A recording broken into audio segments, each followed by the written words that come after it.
निमित्ताधिकारं तञ्चोक्तं श्रीकरवाजुनिना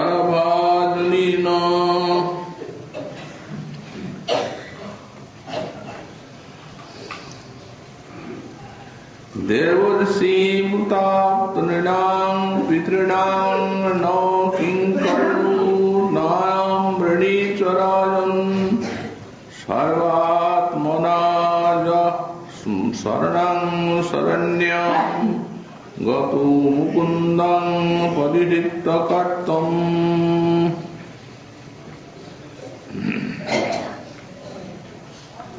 कलियुग पावनावतार श्री श्री गौरांग महाप्रभु परम अंतरंग पार्षद गौड़ीय वैष्णवाचार्य वर्य परम पूज्य पाद श्री श्री जीव गोस्वामी चरण तार श्री श्री भक्ति संदर्भ ग्रंथे 173 अनुच्छेदे साधन भक्तिर अभित्यात्म वर्णन प्रसंगे श्रीमद् भागवत एकादश स्कंदेर থেকে श्री भगवानेर श्री उद्धवेर प्रति उक्ति भक्तिर जे अधिकारी সেই প্রসঙ্গ নিরূপণ করছেন এবং শ্রদ্ধালু ব্যক্তি যারা মহৎ সঙ্গী শ্রদ্ধা লাভ করে আর শ্রী গুরুপাদাশ্রয়ে ভজন সাধনের সৌভাগ্য লাভ করেছেন তাদের জন্য এই কর্মকাণ্ডীয় ব্যাপার সব নিরপেক্ষ ভাবে ত্যাগ করে আর শ্রীহরির ভজন করতে হবে বললেন। যেহেতু আজ্ঞা এবং গুণানুসান শ্লোকটি দৃষ্টান্ত দিলেন, ভগবান বলছেন এই উদ্ধব তারা তো শাস্ত্র জানেন, মৎসঙ্গ করেছেন, গুরু পাদাশ্রয় করে ভজন সাধনের সব রীতিনীতি অবগত হয়েছেন। অতএব তারা জানেন ভগবানের শ্রীমুখ বাণী যখন এই সব বর্ণাশ্রম ধর্ম নিত্য নৈমিত্যাদি কর্ম এবং এগুলি করলে চিত্তশুদ্ধি হয়, না করলে প্রত্যবায় হয়। এসব জেনে শুনেও আমার ভক্তিতেই যে সব হবে এই ভজনের দ্বারাই এইটি জেনে আর তারা শুদ্ধ ভজন পথ আশ্রয় করেছে, আমার আজ্ঞাক্রমেই এই কর্মাদি ত্যাগ করেছে। এই জন্য তারা দেব ঋষি পিতৃগণ এদের কারো নিকটে ঋণী নন।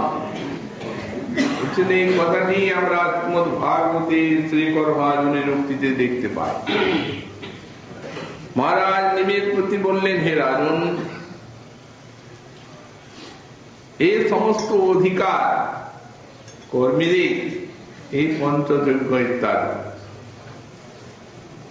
ভক্তিপথ আশ্রয়ে এটি নিবৃত্ত হয়ে গেছে, তাদের এসবের কোন প্রয়োজন নেই। এই জন্য দেবর্ষি ভূতা প্রণীনাং পিতৃণাম ন কিঙ্করু নায়ম ঋণীচরাজন সর্বাত্মনা শরণং শরণ্যম গত মুকুন্দম পরিহৃতকর্তম। যারা পরিহৃতকর্তম মুকুন্দং শরণাঙ্গত, শরণ্য মুকুন্দের চরণে যারা শরণ গ্রহণ করেছেন ভক্তিপদ আশ্রয়ে, পরিহিত কর্তন অর্থাৎ এই সমস্ত কর্মকে ত্যাগ করে, পরিহিত কীর্তন এই সমস্ত কর্মকে ত্যাগ করে আর শরণ্য মুকুন্দের চরণে শরণাপন্ন হয়েছেন, ভজন করছেন। তারা কখনো দেব, ঋষি, ভূত, আত্মজন এবং নিনান, পিতৃনান ন কিঙ্কর নায়ন ঋণী, তারা এদের কিঙ্কর নন আর এদের কাছে তারা ঋণীও। এই পঞ্চযজ্ঞের কথা শাস্ত্রেই উল্লেখ আছে। এগুলি বর্ণাশ্রমী এবং কর্মীগণকে করতে হয়, না হলে করতে হয়। একটা দেবঋণ আছে, দেবতা বৃষ্টি ইত্যাদি দিয়ে থাকে,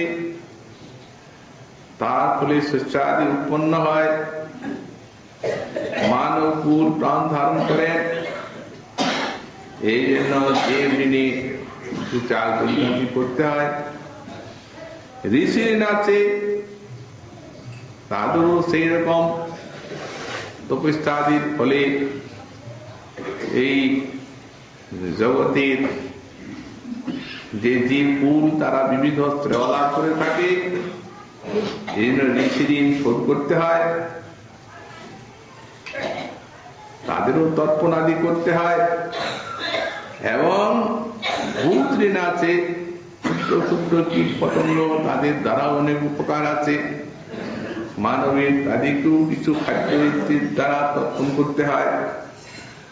তারপরে নিনান, নরমণির নিকটও নানাভাবে সকলেই উপকৃত হন, তাদেরও সেই রকম ঋণ আছে, তাদের কিছু প্রত্যুপকার করতে হয়। সেইরূপ পিতৃনান, পিতৃলোক, তাদের নিকট ঋণ আছে, শ্রাদ্ধাদি তর্পণাদি দ্বারা সেই ঋণ শোধ করতে হয়। কিন্তু মুকুন্দের চরণে যারা শরণাগত, এই শুদ্ধ ভক্তি পথকে আশ্রয় করেছে, তারা তাদের ঋণীও নন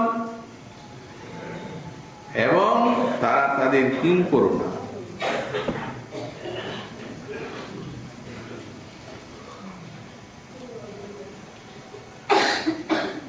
এরা কৃষ্ণ ভজে শাস্ত্র আজ্ঞা মানি, কর্মত্যাজি কৃষ্ণ ভজে শাস্ত্র আজ্ঞা মানি, দেব, ভূত, পিত্রাদিকের কহু নহে ঋণী।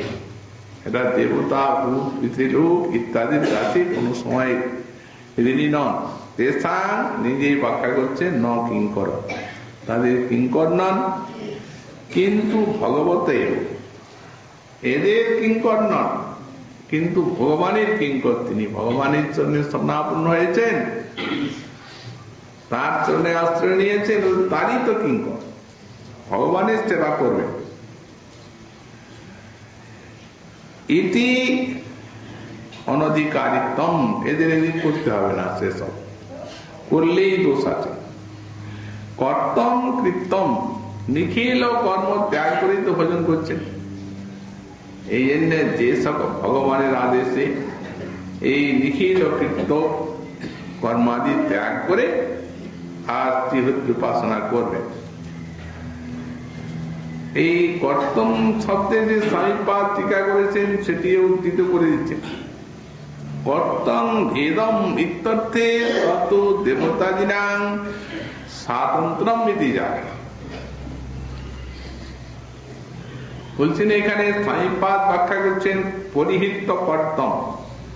এই কর্তম শব্দে স্বামীপাদ ব্যাখ্যা করছেন ভেদম, কেন কৃতি ছেদনে, কৃতি ছেদনে আছে, অতএব ভেদম। ভেদম মানে যে এই সব দেবতা, ভূত, ঋষি ইত্যাদি এরা অন্য এবং ভগবান আলাদা। এরূপ ভেদ দৃষ্টি এদের এই ভক্তগণের কখনো হয় না, কারণ ভগবান তো সর্বদেবময়। অতএব যারা এই দেবতাদিকে স্বাতন্ত্র মিটি যাবৎ এদিকে স্বতন্ত্র বলে মনে করেন, এই তাদের একটি ভয়ঙ্কর দোষ হয় ভগবানের চরণে ভক্তির হানি। দৃষ্টান্ত দিচ্ছেন গরুড় পুরাণের থেকে। অয়ং দেব মুনির বন্দ্য এস ব্রহ্মা প্রজাপতি ইত্যাখ্যা যাতে তাবৎ যাবৎ নার্চা হতে হরিম। যতক্ষণ পর্যন্ত না ভগবানের ভজন আশ্রয় করা হয়, ভগবানকে উপাসনা করা হয়, ততক্ষণই বেদ বুদ্ধি থাকে। কিরূপ বলেন? অয়ং দেব, ইনি এই দেবতা, ইনি মহাদেব, ইনি দুর্গা, ইনি কালী, ইনি ইন্দ্র, চন্দ্র, বরুণ।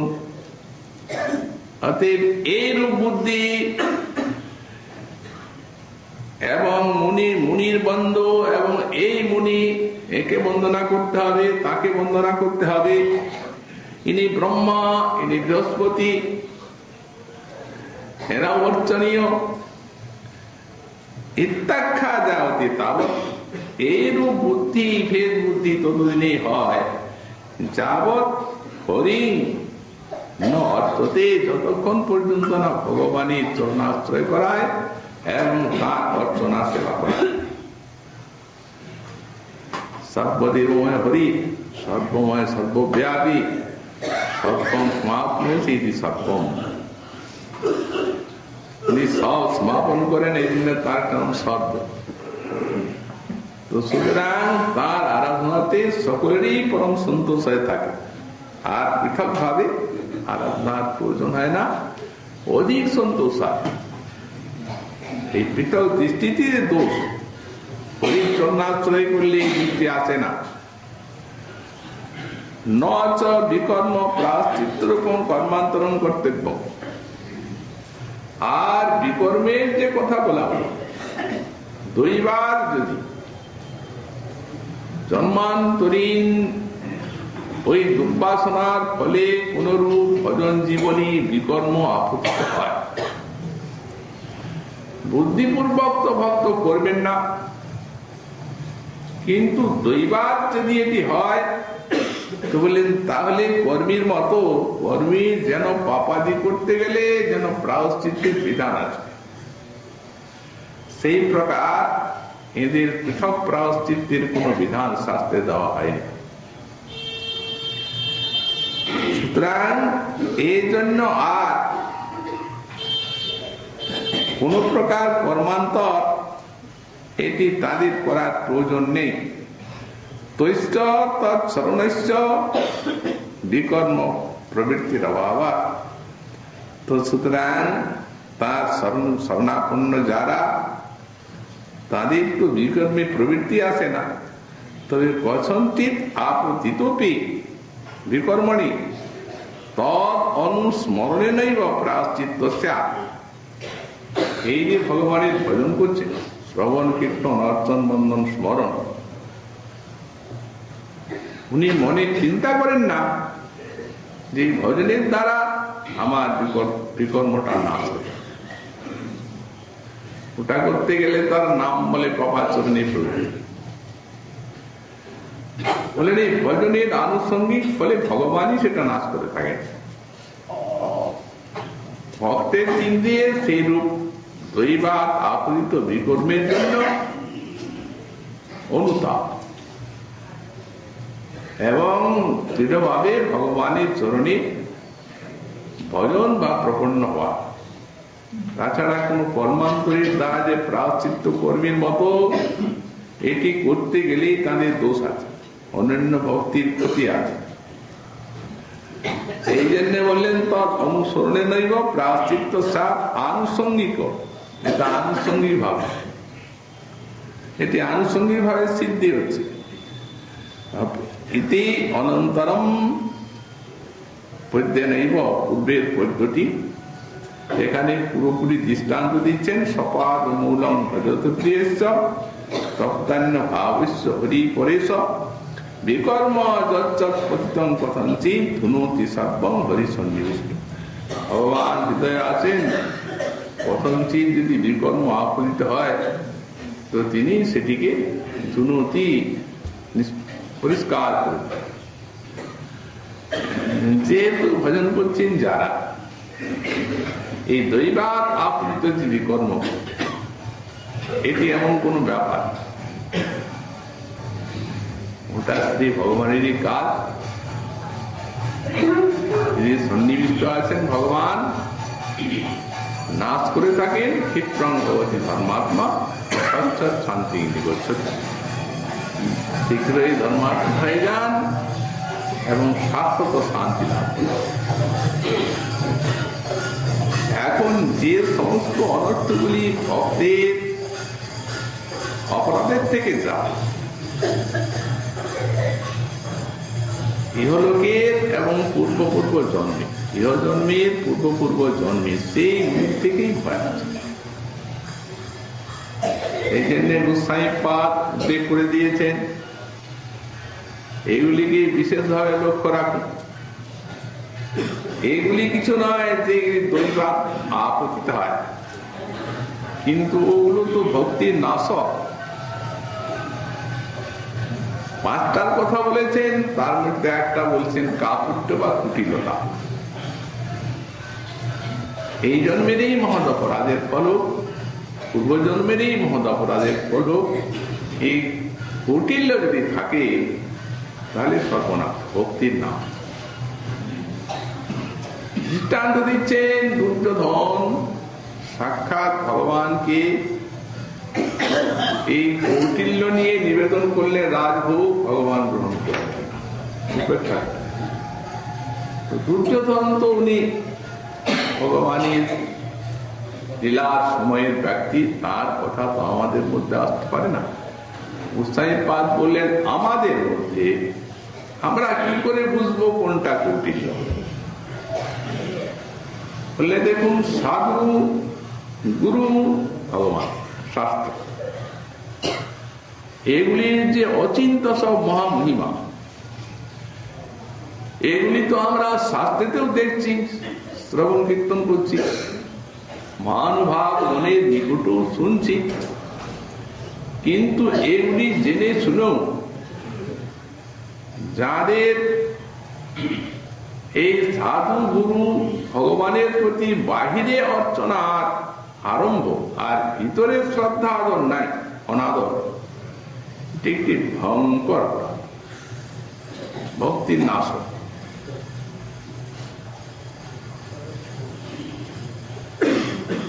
ভিতরে অনাদর আছে, শ্রদ্ধা নাই, অথচ বাইরে অর্চনা আছে। মুখে সেই প্রকারে ভক্তির বাণীর আবৃত্তি। আপনাদের কৃপা ছাড়াতে কিছু হবার নয়, একটু কৃপা টিপা করবেন, কৃপা টিপা রাখবেন, এই মুখে আবৃত্তি। আর তাদের চোখ মুখের ভাব ভঙ্গি দেখলেই বোঝা যায় যে এইগুলি ভিতরে শ্রদ্ধা নেই, অশ্রদ্ধার কথা। কুটিল ব্যক্তি এগুলো। সুতরাং এই প্রকার যারা বাহিরে কেবল অর্চনা করে ভিতরে তার কোন রকম শ্রদ্ধা ভক্তি নাই, এটা কুটিল।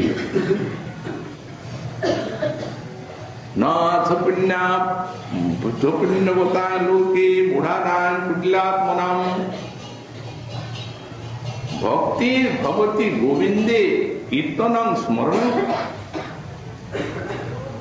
দৃষ্টান্ত দিচ্ছেন বিষ্ণু ধর্মের থেকে যে এই যে এলা অপুণ্যবতা, এদের কোন পুণ্য নাই। কাজ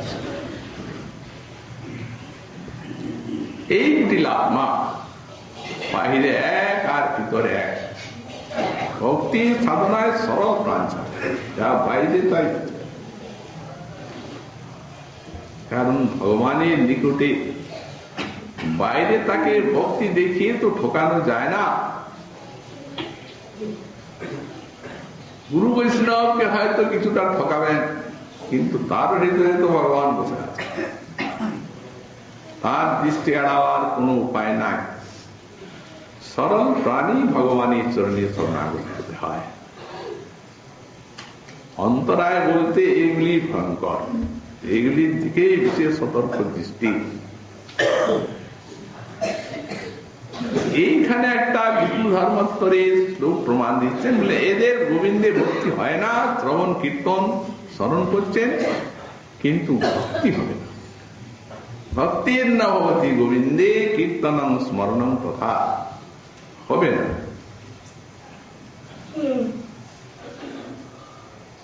এই জন্য আর একটা শ্লোক দৃষ্টান্ত দিচ্ছেন, তার অর্থ হচ্ছে যদি 100 বিঘ্ন আসে তাহলে সত্য নষ্ট হয়, 100 বিঘ্নে সত্যকে নষ্ট করে, আর 1000 বিঘ্নে তপস্যা নষ্ট করে, আর 10,000 বিঘ্নে গোবিন্দে ভক্তি নষ্ট করে। তাহলে কুটিলাত্মার যে ভাবটি, এটি 10,000 বিঘ্নের সমান, 10,000, একটা না। তো এই যে বিঘ্নগুলি আছে, ক্ষুদ্র বিকর্ম অপতিত হচ্ছে, কিছুই না। এইগুলির থেকেই বিশেষ সাবধান হওয়ার জন্য গোস্বামী পাদের উপদেশ, শিক্ষা, এটি যেন না আসে ভজন জীবন। সরল ভাবে ভগবানের চরণে সাধু বৈষ্ণব পাঠ করলে, অন্তরে বাহিরে ভক্তি রেখে সরল প্রাণে উপাসনা করলে আর কোন অসুবিধা নেই, ভগবান তাদের উপরে প্রসন্ন হয়ে থাকে। তো সুতরাং এই কুটিল আত্মা, এইখানে গোস্বামী পাদ বললেন অকুটিল মূঢ়জা, তাদের ভক্তি হবে। মূর্খ আছে, কিছুই জানে, ভক্তির আভাসে তাদের ভগবত প্রাপ্তি ঘটবে। যেমন নজামিলের হলো, যেমন ওই মুসিকটার হলো, মূঢ়। অপরাধ হলেও কি হয়, ভগবান করুণাময়, দিনের অধিক দয়া করে ভগবান। আর হয়তো এই কুটিলতা আছে, যে মহাবিদ্যান হয়, মহাশাস্ত্রজ্ঞ হয়, তাহলে ওর প্রতি ভগবান প্রসন্ন হবেন না, ভক্তি মহারানীও প্রসন্ন হবেন না। এই জন্যই বলছেন এই একটা। আর একটা আছে অশ্রদ্ধা। দুর্যোধনের দৃষ্টান্ত দিচ্ছেন, বললেন যেমন বিশ্বরূপ দেখলেন দুর্যোধন, কিন্তু তিনি যে ভগবান এটি বিশ্বাস করেন না। দৃষ্টে শ্রুতে বিশ্বাস ভাব শ্রদ্ধা, দেখছেন শুনছেন, তথাপি বিশ্বাসের যে অভাব, সেইটির নাম হচ্ছে অশ্রদ্ধা। তো সে তো প্রাচীনের গেল, এখন আমাদের উনি বলছেন আধুনিকেও দেখুন আমাদের ভক্তি প্রভাব এর তো কম নেই শাস্ত্রে, মহাজন বাণীতে। যেমন মনে করুন এই প্রভাত মহাশয়,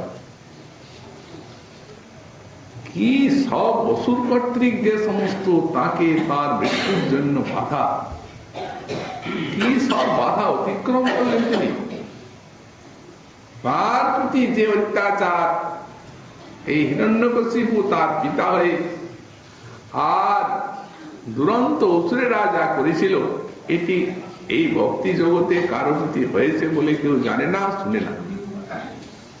এত বড় বিঘ্ন বা বাধা, সমস্ত বিঘ্নকে অতিক্রম করে অনায়াস, তিনি কিছু বুঝতেই পারেন কিভাবে এই সমস্তগুলি উত্তীর্ণ হচ্ছে। এগুলা তো সমস্তই শাস্ত্রের বাণী, মহাজনের বাণী, এগুলা তো আমরা শুনছি। ভক্তির কত মহিমা। ধ্রুব মহাশয় যখন তপস্যা করছে, তখন একটা চরণে দাঁড়িয়েছে, যখন ভগবানকে ডাকছেন, পৃথিবী এমনি কাঁপছে ভারী। ভাগবতে বলছেন যেমন কোন একটা মহামত্ত গজব, তাকে যদি নৌকাতে আরোহণ করিয়ে দেওয়া যায়, তো তার ভারে যেন নৌকাটি এমনি হয়। তো বললেন তেমনি ধ্রুবর ভারে এমনি হচ্ছে পৃথিবী, ওই একটা চরণের ভারে। ভক্তি আর ভক্তির কত মহিমা। এইরকম ইদানিং আমরা সেই রূপ কোন মহতের মহিমা দেখতে পাই। সেখানে ন বিশ্বাস কর্তব্য, সেখানে অবিশ্বাস করার কোন কারণ নাই, কারণ এই শাস্ত্রে আমরা শুনতে পাই, দেখতে পাই। কিন্তু যদি এই অশ্রদ্ধা নামক এই অনর্থটি থাকে, এটা যেহেতু মহৎ অপরাধ থেকে যায়, বিশ্বাস আসতে দেবে, বিশ্বাস ভাব, অথচ শ্রদ্ধা এটি ভক্তির আরম্ভ হচ্ছে, এবং শ্রদ্ধা মানে হচ্ছে শাস্ত্রার্থে বিশ্বাস। তাহলে ভক্তি আর কি করে?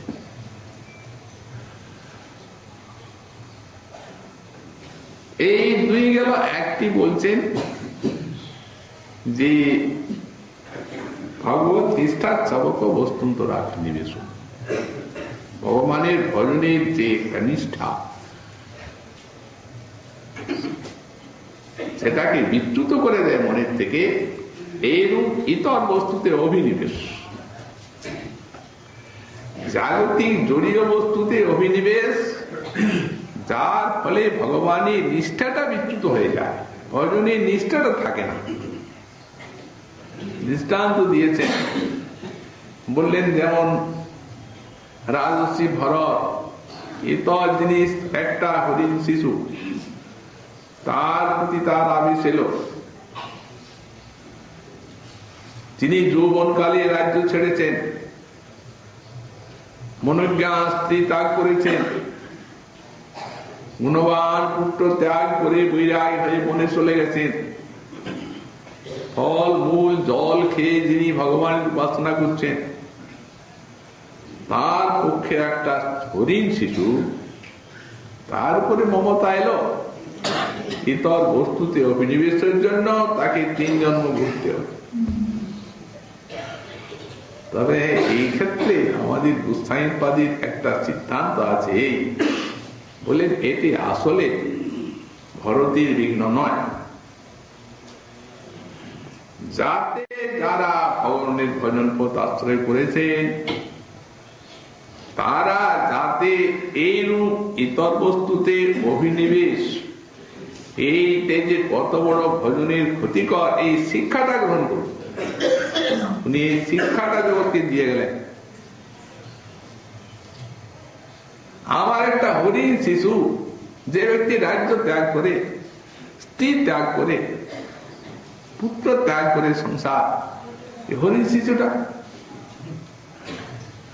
আর যদি এইরূপ আকর্ষণীয় কামিনী কাঞ্চন ইত্যাদিতে অভিনিবেশ থাকে, তাহলে কি করে ভজন হবে? এইটা শিক্ষা দিয়ে আবেশ যতটুকু তা ভগবানই রাখতে হবে, এবং ধীরে ধীরে ধীরে ধীরে ভজন সাধনের প্রভাবে অন্যাবেশ দূরীভূত হবেই। কারণ যেখানে ভগবানের আবেশ, সেখানে জড়াবেশ থাকতে পারে না, স্নেহর আবেশ দূরীভূত হবেই, এবং ভগবানই দৃঢ় আবেশ জাত হবে ধীরে ধীরে সাধন ভজনের দ্বারা। আমাদের গোস্বামীপাদ বললেন, এটা জানা গেল এই জন্য যে যদি আসলে এই জড় বস্তুতে অভিনিবেশ হয়, এটা যদি অপরাধের ফল হয়, তাহলে হবে কি, তাহলে এটা আসক্তি এসে যাবে। কিন্তু উনার জন্মান্তরে যখন ওই মৃত্যুকালে হরিণ স্মরণের ফলে যখন হরিণ দেওয়া লাভ করলেন, আসক্তি তো দূরে জাতি স্মর হয়ে গেলেন, ভক্তির ভাব বুঝতে পারলেন, সব স্মরণে এসে গেল পূর্বে স্মৃতি ছবির মতো। বিরাট গ্লানি অনুতাপে জ্বলে গেল হৃদয়, এত সমস্ত ত্যাগ করলাম ভগবানের উপাসনার জন্য, একটা হরিণ শিশু, তাতে আসক্তি, আমার এই উপাসনাতে এত বিঘ্ন ঘটালো, আর কিছু খেলেন না, দিলেন না। খুব অল্প সময়ের মধ্যে একটা নদীর জলে হাঁটু পর্যন্ত দাঁড়িয়ে আর দেহটিকে ত্যাগ করলেন, হরিনাম মুখে এসে। মানুষের মুখে হরিনাম আছে, পশুর মুখে আসে না। বললেন না, হরিনাম তো সব প্রকাশ। এই জন্য উনি সপ্রকাশ হরিনাম ইচ্ছা করলে সব জিহাতে আসবেন এবং তারপরে রাজস্বী হয়ে গেলেন। যখন ভরতে জন্মালেন মুনি, তখন ওই যে স্থিতিটা, সেই স্থিতিটায় তাকে এমন একটা এই বিঘ্নের উপরে নির্বেদ এনে দিল, কোথায় বললেন।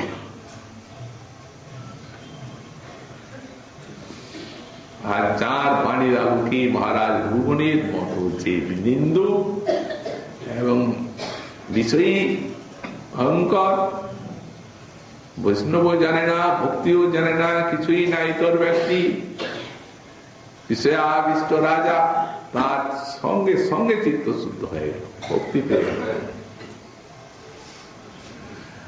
তো সুতরাং বলেন এই ফলে ন পরিচয়, এর দ্বারা জানা যাচ্ছে যে জড়ীয় বস্তুতে অভিনিবেশ যেটা ইতর বস্তুতে, সেটি যে মহৎ অপরাধের ফল বলা হচ্ছে, এটি ভরতের নয়। যদি মহৎ অপরাধের ফল হয় তাহলে ওই আবেশ আসবে, সংসারে জড়ীয় আবেশ। তার দৃষ্টান্ত ওই ইন্দ্রদ্যুম্ন রাজা ভগবানের উপাসনা করছেন, ভজন ঋষি এসে গেলেন অবস্থ, উনি উঠে বন্দনা করলেন না। কিন্তু শাস্ত্রে আছে যে যদি কোনো মহতের আগমন ঘটে ভজন করতে করতে কি ঠাকুরের পূজা করতে করতে, তো আগে তাকে সম্বর্ধনা করুন, তারপরে উপাসনাটা আপনি পূর্ণ করবেন। উনি তা করলেন না, মনে করলেন পূজাটা হয়ে এসেছে, একটু ঋষি দাঁড়ান, সেবাটা শেষ হোক, তারপরে কথা বলবো, আপ্যায়ন করবো। সহসা মুনি ক্রুদ্ধ হয়ে গেলেন, আরে আমি এখানে এসেছি, তুই হাতির মতো বসে আছিস, যা হাতি হয়েছে। অভিসম্পাত হয়ে গেলেন, গজেন্দ্র হয়ে জন্মালেন। সব বাচ্চা কাচ্চা স্ত্রী ইত্যাদিতে আসক্তি এসে গেল। অবশ্য ভক্তি ত্যাগ করেননি, এবং শেষকালে তো ওই কুম্ভীরে গ্রস্ত হওয়াতে ভগবানকে ডাকলেন আর ভগবানের কৃপাও লাভ করলেন। কিন্তু এটি হলো লক্ষণ, যদি অপরাধের থেকে হয় তদবিনিবেশ, তাহলে তাতে ভজনের ক্ষতি হবে, তারপরে জড়ীয় বস্তুতে আসক্তি আসবে। তাহলে মহারাজ রাজর্ষি ভরত যে নিজে আচরণ করে দেখালেন, এই জিনিসটা সমগ্র বিশ্ব সাধকগণকে, তাহলে বিশ্ব সাধকগণকে কতটা সাবধান হতে হবে। এই যে শত্রুটা, এই বাধা ভগবানের ভজনের দৃষ্টাকে বিচ্যুত করে যে জড়ীয় কৃষ্ণের তর বস্তুতে আবেশ, এটি সাবধান। তারপরে বললেন ভক্তি সহিত এলাম একটা ভজনের শিথিলতা আছে। অনেক সময় ভজনের ইচ্ছা থাকলেও ভজন করতে পারা যায় না, এটাও সেই রূপ কোন মহৎ অপরাধ থেকেই থাকে। বললেন রুচ্যমানা ভক্তা, অর্থাৎ ভজন সাধন ইত্যাদি রুচি আছে না, শিথিলতা এসে যায়, এবং ওই শিথিলতাটা যায় না।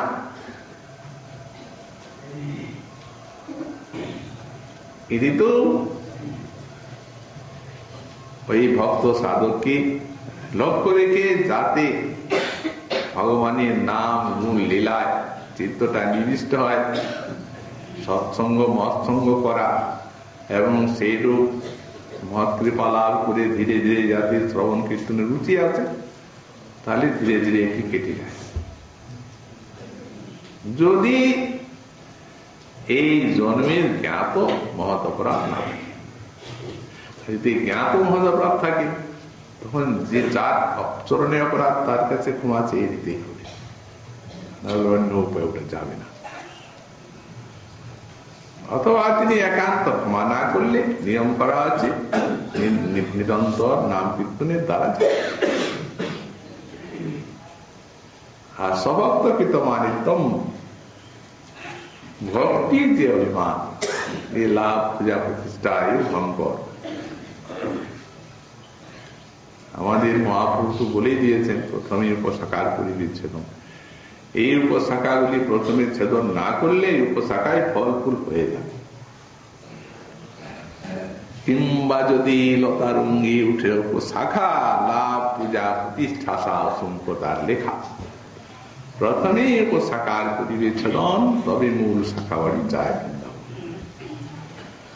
আর যদি এগুলো একটু মোটা হয়ে গেল, এলাকা ছেদন করতে পারাই যাবে না, তখন ভক্তি কল্পলতাতে সংকুচিত হয়ে যাবে একবারে, আর ওই মূল হয়ে যাবে এই উপশাখা, আর ফল ফুল ধরে ওই লাভ হলো। আর লাভ ভক্তি লাভ হলো না, ওই প্রতিষ্ঠাতাই লাভ।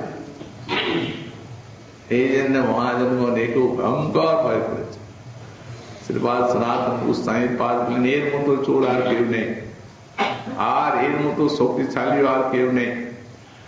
সংসার ছেড়েছেন যারা, সব ছেড়েছেন, কিন্তু এই পিশাচিকে ছাড়তে পারেন না। রঘুনাথ দাস গোস্বামী পাদ বললেন, এটি সুয়ারের বিষ্ঠা, দৃষ্টা সপচরমণি, দৃষ্টা হৃদয় ছাড়তে চায়, এই জন্য দৃষ্টা। অথচ এই ভক্তির বিঘাত সম্বন্ধে একবারে শেষ করে দেবে। ভক্ত জানতেই পারবেন না, মনে হচ্ছে ভজনেই করছি ভজনেই করছি, আর সেই সাধন তরুণীটিকে ওই চোরাবলির মতো রসাদলে নিয়ে চলে গেল। এত ভয়ঙ্কর। মহাজন গুণেরও বুক কেঁপেছে। স্বামীপাদ তো বললেন, সর্বত্যাগী ভয়ায়া, যারা সর্বত্যাগ করতে পেরেছেন তারা এটা ছাড়তে পারে।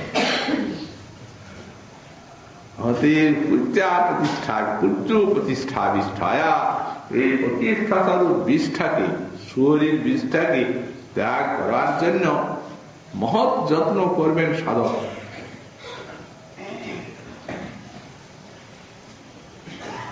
মহাপ্রভুর পদের জন্যই একমাত্র এর থেকে রক্ষা করার উপায়, তাছাড়া আর কিছু নেই। জন্য সাধনার দ্বারা এ যাবে এবং ভক্তি সাধনায় অগ্রগতিও ঘটবে। এইগুলি আমাদের ভয়ঙ্কর। সুতরাং এই যেগুলি বললেন এইগুলি এমন কিছু নয়, তত অন্যত্র দেবতান্তরে ভাব ভগবতীব ভক্তি যেন ইতি বাক্যম।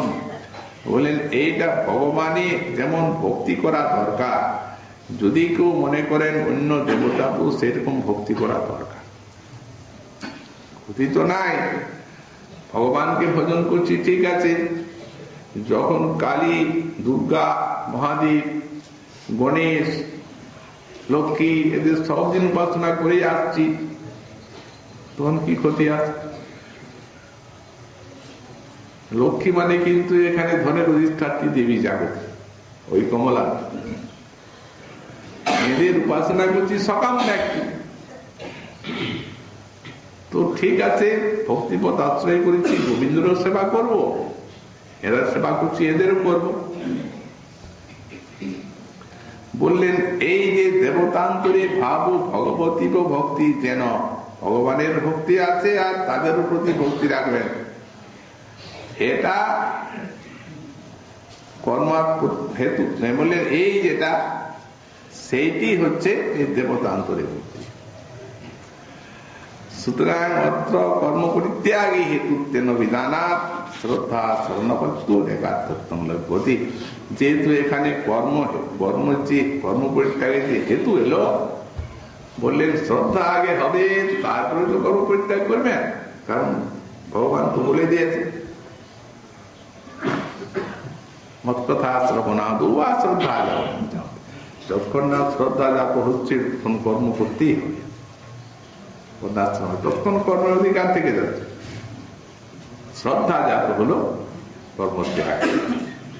তো বলছেন যে এইখানে যে শ্রদ্ধা, আমরা বলবো যে শ্রদ্ধা এবং শরণাগতি এক জিনিস। শ্রদ্ধা শরণাগতিকার্থম তৎপ্রতি এখানে শ্রদ্ধা এবং শরণাপত্তিকে, ভগবানের চরণে শরণাপত্তিকে এই দুটো একার্থক বলে জানা যাচ্ছে। তো যদি কারো প্রশ্ন হয় যে আপনি শ্রদ্ধার লক্ষণ করলেন বিশ্বাস, শাস্ত্রার্থ তাতে বিশ্বাস, ভক্তি গুরু বৈষ্ণবে বিশ্বাস, শাস্ত্র বাক্যে বিশ্বাস, এই হল শ্রদ্ধা। আর শরণাগতি উপদেশ করা হলো প্রপত্তি, ভগবানের পাদ পদ্মে আশ্রয় গ্রহণ। দুটো তো পৃথক জিনিস, একটা হলো বিশ্বাস আর একটা হলো প্রপত্তি। এইগুলিকে একার্থক করলেন কেন? বললেন বিচার করতে গেলে এই দুটি একই। কেন বলছেন? এই যে একার্থক বলা হয়েছে তত্ত্বযুক্তম, এটি সিদ্ধান্ত সম্মত। কারণ শ্রদ্ধা ই শাস্ত্রার্থ বিশ্বাস। আমরা বলেছি শাস্ত্রার্থে বিশ্বাসের নাম শ্রদ্ধা। শাস্ত্রার্থ, শাস্ত্র কি বলছে? শাস্ত্রঞ্চ তৎ অশরণস্য ভয়ং এবং তৎ শরণস্য অভয়ং বদতি। শাস্ত্র তো বলেই দিচ্ছেন যে ভগবানের চরণে যারা শরণ নিলেন তাদের অভয়, আর কোনো ভয়। সেখানে তো শরণ নিয়ে সব নিজের কর্তৃত্ব চলে গেল, আজকের তো কোনো কর্তৃত্ব নেই। এবারে তো তিনি ভজন করবেন একটা নিশ্চিন্ততা আছে। তো সুতরাং শাস্ত্র বলছেন যারা শ্রদ্ধাবান আর শরণাগত, শাস্ত্রার্থে বিশ্বাস এবং শ্রদ্ধা, শাস্ত্র বলছেন শরণাগতের অভয়, আর যারা শরণ নেয় না তাদের ভয়। তো সুতরাং জাতায়া শ্রদ্ধায়া, যখন শ্রদ্ধা জাতা শ্রদ্ধায়া শরণাপত্তি বলি নমিতি, শ্রদ্ধা জাত হলে শরণাপত্তিটা তার কার্য। শ্রদ্ধা যদি কারণ হয়, শরণাপত্তিটা কার্য। কার্য কারণেও রক্ষা, কার্য এবং কারণের ঐক্য আছে। কারণ এলেই কার্য আসবে, শ্রদ্ধা এলেই এই শরণাপত্তি আসবে। নচ দেবাদি তর্পণ মাত্র তাৎপর্য নাপি পৃথক পৃথক আরাধনা কর্তব্যম। বললেন দেবতাকেও তর্পণ করা আর ভগবানকেও তর্পণ করা, তো এতে পৃথক পৃথক করার কোন প্রয়োজন নাই। এক ভগবানের সেবাতেই দেব ঋষি ভূত ইত্যাদি সকলেরই পরম সন্তুষ্ট। এই জন্য সেই শ্লোকটা সূচনা দিয়ে দিচ্ছেন, যথা তরুণিশোচিনেন দীপন্তি তৎস্কন্দ বিবেক।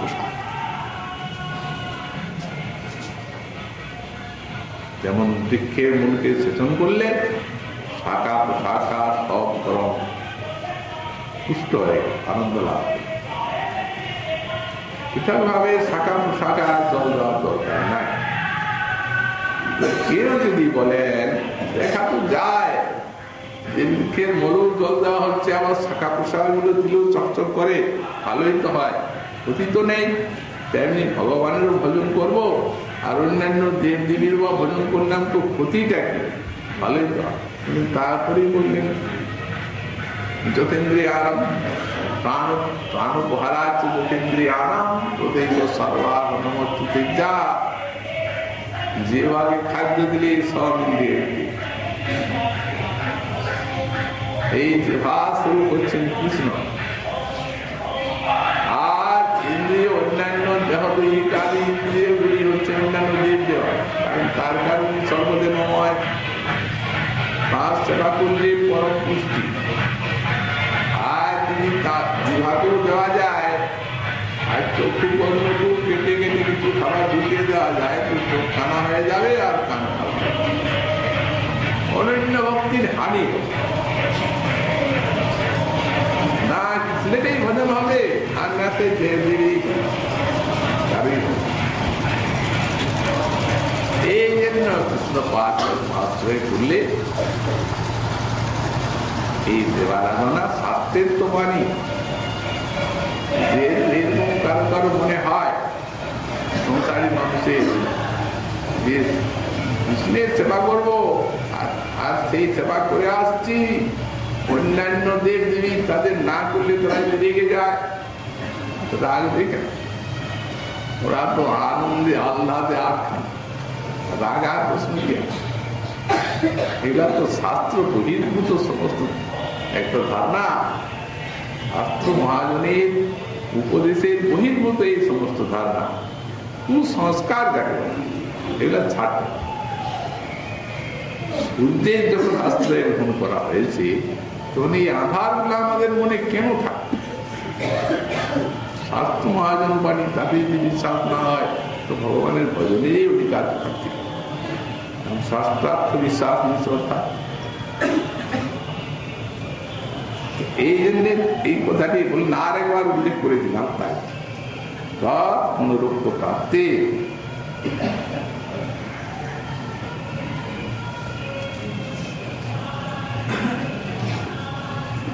তারপরে বলছে যদি মনে করি কর্মত্যাগ করা, দেব ঋষি ইত্যাদি ইত্যাদির জন্য হচ্ছে তাদের পঞ্চযজ্ঞ আছে সেও ছাড়া, তখন যদি ভগবানের ভজনকে আশ্রয় করা হলো একমাত্র গোবিন্দ ভজন, তখন যদি আমার ভজন জীবনে বিশাল বিঘ্ন এসে উপস্থিত হয়, তখন তো আমি বুঝবো যে ওইটারই ফলে বিঘ্নটাই, মানে কোন দেহে কোন ব্যাধ, কোন প্রকার কিছু একটা উৎপাদ দেখা দিল, তখন তো আমাদের মনে হতে পারে এইটার জন্য এটা হলো। যদি মনে হয় কারো মনে, তাই কিন্তু সেই বিষয়টা সমাধান করছেন গোস্বামী নিজে, শাস্ত্র বাণী তার যে এইরূপ মনের মধ্যে চাপ হলে এই অন্ধকারকেও আমাদের শাস্ত্র বাণীর দ্বারা দূরীভূত করে আর দৃঢ়পদে ভগবানের উপাসনা করতে হবে। কখনো আবার সেই দেবদেবীর আরাধনা কি কর্মগ্রহণ আর ভগবানের ভজন ত্যাগ কখনো করবেন না।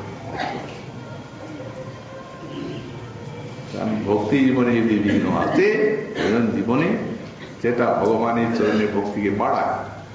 এই জন্য শুদ্ধ ভক্তির ব্যাখ্যায় তো বিঘ্নহীন বলা হয়নি, বিঘ্ন আছে না, বিঘ্নের দ্বারা ভক্তি অভিভূত নাই।